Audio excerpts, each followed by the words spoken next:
2014 में प्रधानमंत्री बने, गुजरात से दिल्ली पहुंचे तो किसके जहाज में, किसके साथ? गौतम अडानी के जहाज में गौतम अडानी के साथ गुजरात से दिल्ली पहुंचते हैं। एशिया का सबसे अमीर आदमी हो जाता है। लगातार प्रधानमंत्री जी के कहने पर सरकारी बैंकों से एसबीआई, पंजाब नेशनल से पैसा दिया जा रहा है। और दबाएं बेल आइकन हमारे वीडियो सबसे पहले देखने के लिए। आज जब मैं आपसे बात कर रही हूं, भारतीय राष्ट्रीय कांग्रेस के 35 राष्ट्रीय नेता, 3 मुख्यमंत्री छत्तीसगढ़, राजस्थान और हिमाचल के, देश के 35 बड़े शहरों में, ठीक इसी तरह जैसे मैं पटना के, बिहार के मुजफ्फरपुर में प्रेस वार्ता कर रही हूं, वैसे प्रेस वार्ता कर रहे हैं इस समय। मकसद है कि देश में बैठी, दिल्ली में बैठी तानाशाह सरकार लोकतंत्र की हत्या कर रही है। लोकतंत्र के सवालों के जवाब देने की बजाय उन आवाजों को कुचलने का काम कर रही है। सवाल सबसे बड़ा देश के सामने खड़ा हुआ है कि प्रधानमंत्री नरेंद्र मोदी जी, देश जानना चाहता है कि आपके गौतम अडानी के साथ क्या संबंध है। सबसे बड़ा सवाल जिसका जवाब नहीं मिल रहा। पूछना चाहते हैं प्रधानमंत्री जी, खुलासा हुआ है अडानी की 38 फर्जी कंपनियां, जिसे शेल कंपनी कहते हैं, फर्जी कंपनियां सिर्फ कागजों पर है, उसमें 20,000 करोड़ रुपया किसका है। पिछले मात्र 3 दिन में रिपोर्ट आई है कि अडानी की कंपनियों का 80,000 करोड़ रुपया डूब गया है।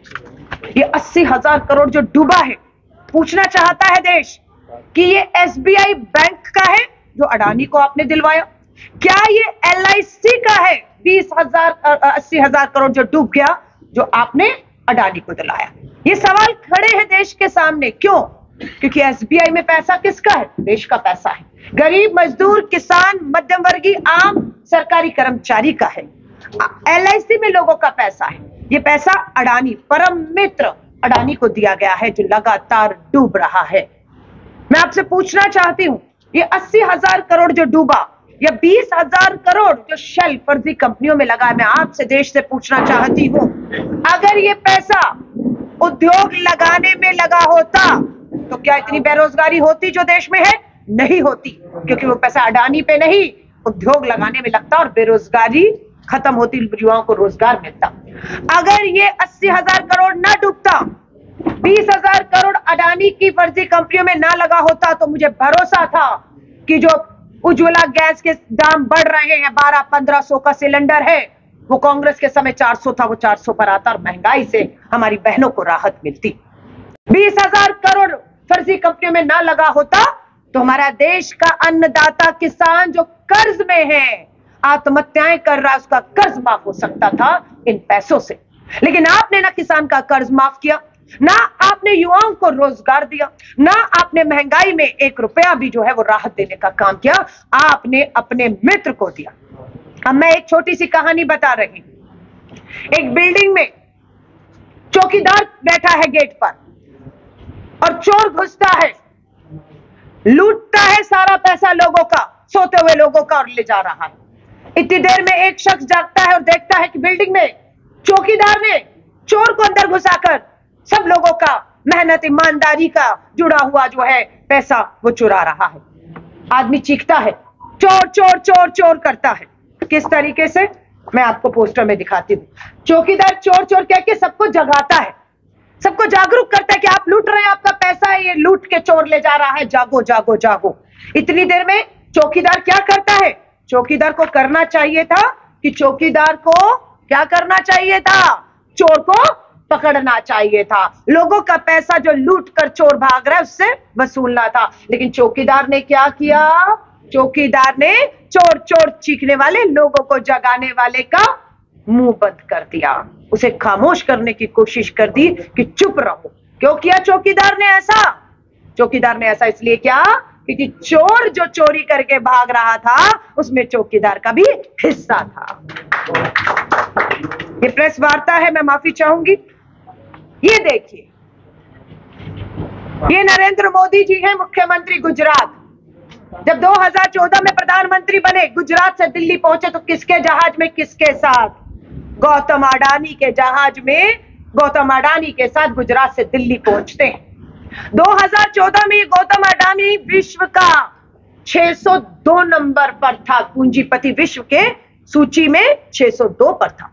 लेकिन अडानी जी और मोदी जी मिलकर व्यापार करते हैं और अडानी विश्व का मात्र 14 से 22-23 आते आते विश्व का नंबर 1 का, एशिया का सबसे अमीर आदमी हो जाता है।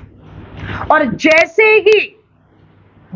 ही अमेरिका की रिसर्च कंपनी संस्था हिंडनबर्ग खुलासा करती है कि तो ये सारी कंपनियां फर्जी हैं, ये तो कागजी कंपनियां हैं, इन अडानी की फर्जी कागजी कंपनियों को लगातार प्रधानमंत्री जी के कहने पर सरकारी बैंकों से, एसबीआई, पंजाब नेशनल से पैसा दिया जा रहा है। ईडी को नोटिस देने की कोशिश की कि जो ईडी पूरे देश के अंदर गैर भाजपा सरकार और उनके नेताओं पर, बिहार देख लीजिए, छत्तीसगढ़ बात कर रही हूं, ईडी की रेड चल रही है, जहां पर गैर भाजपा शासन सरकारें हैं, समझौते नहीं कर रही है। जेपीसी की मांग, ज्वाइंट पार्लियामेंट्री कमेटी, अडानी के महाघोटालों के खिलाफ जांच की मांग कर रही है, उन सबके यहां पर पुलिस, ईडी, सीबीआई भेजी जा रही है। लेकिन वहीं पर कर्नाटका के अंदर 40% भाजपा की कमीशन खोर बोमई सरकार पर विधायक पकड़ा गया 40 लाख के साथ, 8 करोड़ के कैश के साथ। कोई सदस्यता किसी की नहीं गई, कोई ईडी नहीं गई, कोई गिरफ्तारी नहीं की। और यहां पर 16 राजनीतिक दल, 200 सांसद संसद से ईडी की तरफ जाते हैं, उन्हें रोक दिया जाता है। और हम पूछना चाहते हैं, ईडी कब पहुंचेगी वहां तक, या कब पहुंचने दिया जाएगा उनको वहां पर? राहुल गांधी जी ने भारत जोड़ो यात्रा की सबसे बड़ी बौखलाहट राहुल गांधी जी के खिलाफ वही थी कि ये भारत जोड़ो यात्रा जिसे फेल करने की कोशिश की, कामयाब कैसे हो गई। इसीलिए ये पूरा का पूरा संसद नहीं चल पाया। बहुत दुख और दुर्भाग्य की बात है। उस संसद में जब बैठती है तो देश के कोने कोने का किसान, मजदूर, बेरोजगार युवा, महिलाएं, शोषित, वंचित उम्मीद करता है कि मेरी आवाज उस संसद में गूंजेगी, मेरा प्रतिनिधि, यहाँ पर भी विधायक और हमारे एमएलसी बैठे हैं, उम्मीद से इनको चुनकर भेजा है कि ये आवाज बनेंगे, और उनकी आवाज को बंद कर दिया जाता है। उनकी आवाज को कुचलने का काम संवैधानिक संस्थाओं के दम पर किया जा रहा है। जब हम कह रहे हैं लोकतंत्र की हत्या हो रही है, इसका मतलब क्या? इसका साफ मतलब है कि संवैधानिक संस्थाओं का दुरुपयोग सीबीआई, ईडी, जुडिशरी तक, यूयू ललित, हमारे पूर्व न्यायाधीश ने कहा है, लोकतंत्र की हत्या हो रही है।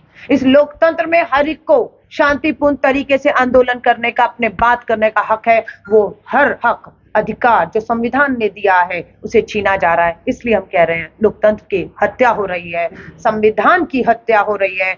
श्री राहुल गांधी जी और भारतीय राष्ट्रीय कांग्रेस 16 राजनीतिक दलों के साथ मजबूती से इस लोकतंत्र को, इस संविधान को बचाने और अडानी के प्रधानमंत्री मोदी जी के साथ रिश्तों को बेनकाब करने की ठान चुकी है। इसकी कोई भी कीमत हमें चुकानी होगी, हम उसकी हर कीमत चुकाने को तैयार हैं।